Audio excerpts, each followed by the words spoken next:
So you just got your real estate license, and maybe you're sitting there thinking to yourself, what do I do next? Do you just go out there on your own with your real estate career?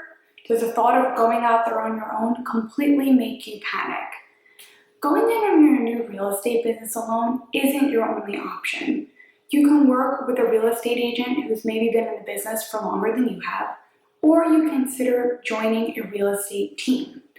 Maybe you've already had your license for a while and you're on a real estate team and you're considering making a switch. If any of the above sound like you, then please keep watching. I'm going to be discussing a unique way to go about choosing either an agent or a real estate team to work with in your real estate business.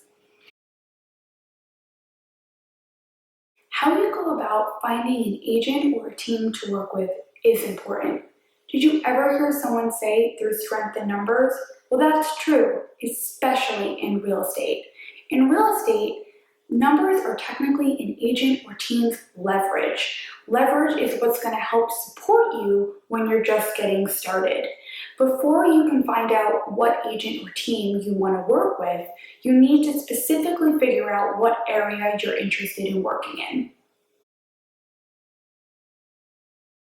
Choosing an area to work in can be one of the most difficult things you need to do in your real estate career. Why? Well, there is tons of communities and neighborhoods to choose from.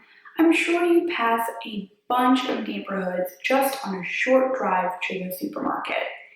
Here are some things that you should consider when you're brainstorming potential areas that you should work in. Is it close to home? This is important because once you start getting listings in that area, you'll be nearby for open houses, private showings, and prospecting. Do you have connections in the community or neighborhood? This is important because having connections in that area will help you have advocates who are living in the community who can also talk about you and vouch for you with the other neighbors and connections in that area. Does it meet your goals? For instance, if you have a particular goal to sell a particular type of property, you obviously are going to need to look at areas that match that goal. Consider comparing what your goal is for an average sales price to the average sales price in particular areas to make sure that you're choosing communities that fit your real estate goals.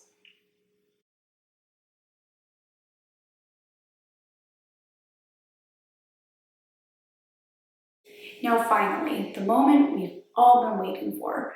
It's time to jump into your local MLS and specifically look for these agents and teams.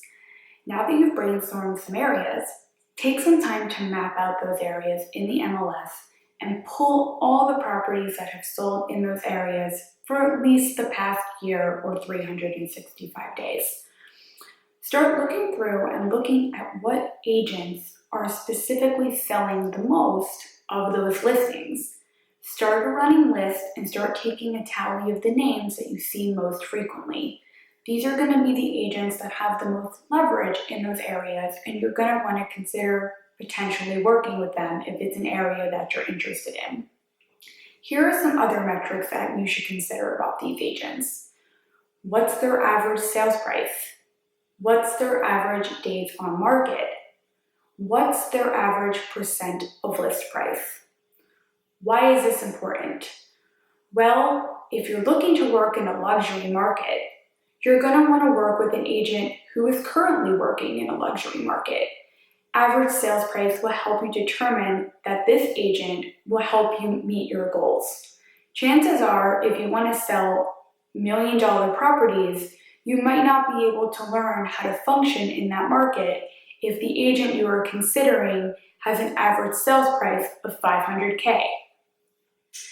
Average days on market and average percent of list price will help hint a little bit at this agent's strategy when it comes to selling homes. Chances are, if you work with them, you will be able to adopt some of their practices, which will yield similar results for you. In my opinion, I want to work with an agent who has a lower days on market and is selling homes quickly, and who is selling homes at least at or above list price.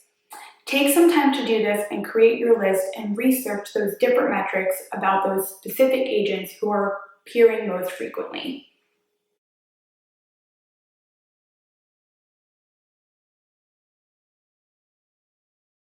Now that you have a list of names, take some time to research these agents online.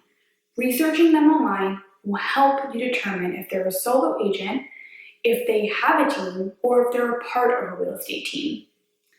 Take note of their contact information on their website.